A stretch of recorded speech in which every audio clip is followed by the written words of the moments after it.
Okay, this is the actual math. Again, this is Dustin Weaver.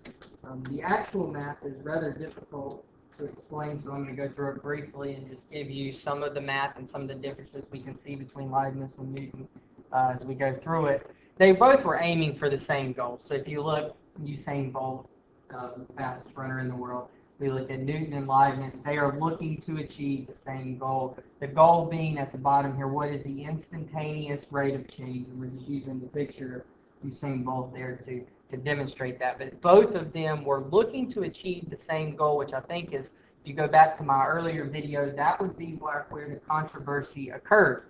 Controversy occurred because you got two people at the same time period, within a couple of years trying to achieve the same goal, which is the big invention of calculus and who began the actual calculus. All right. Now, if we look at the science of fluxions, so we talked about fluxions and the controversy, we look at Newton.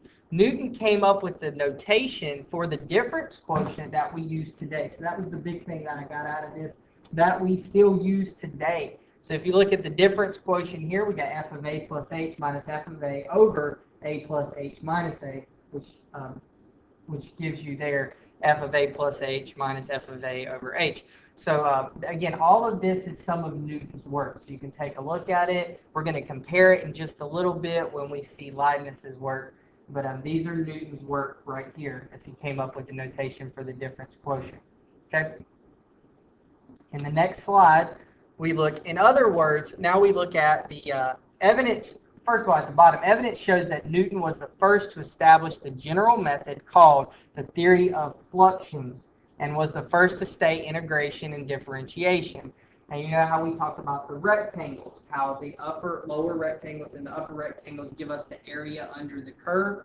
I'm going to read up here. In other words, if we draw more and more thinner rectangles in the same manner, the area of the lower rectangles and the area of the upper rectangles will converge on the area under the curve.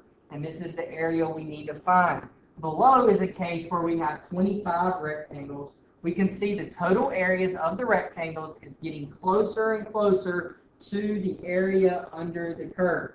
Certainly the following ratio approaches 1, as Newton says in his calculus and in the theory of fluxion. So we go through, you look at these rectangles over here, there's just 4 approaching the area under the curve. Look at 25, you can see the difference there, and you can see the ratio as it begins to approach 1. We go to the next slide. Over here, this is an example of Newton's style. We have y equals 4x squared plus 1. Again, and then we have y, so then we move it all over to the left side. You get y minus 4x squared minus 1 equals 0. If you notice this right here, these dots over the letters, that is something that was Newton's style. You'll see Leibniz did not really use that style quite as much. He used that when he was doing a differentiation. Leibniz did not. So if you go back to the answer here, you notice even in his answer, he used the dots over the variable of the y and the variable of x when he was differentiating. Now, as we go to the next slide, we see this says really differential calculus. So we see the calculus. It appears the same as Newton's fluxional calculus, except for notation. So if we look at Leibniz style, he's going to be known for these here. And his notation is going to be different than Newton's. That's going to be a key difference that we see between the two. And in Leibniz, when he was in his controversy, that is one of the things that he used to say, look, I didn't copy this. I came up with my own notation. This is not Newton's notation. This is my own, and this makes it more appropriate here. Now, he believed that great achievement in mathematics could only lead to further insights if accompanied by the correct notation. So he put a lot of emphasis on using the correct notation.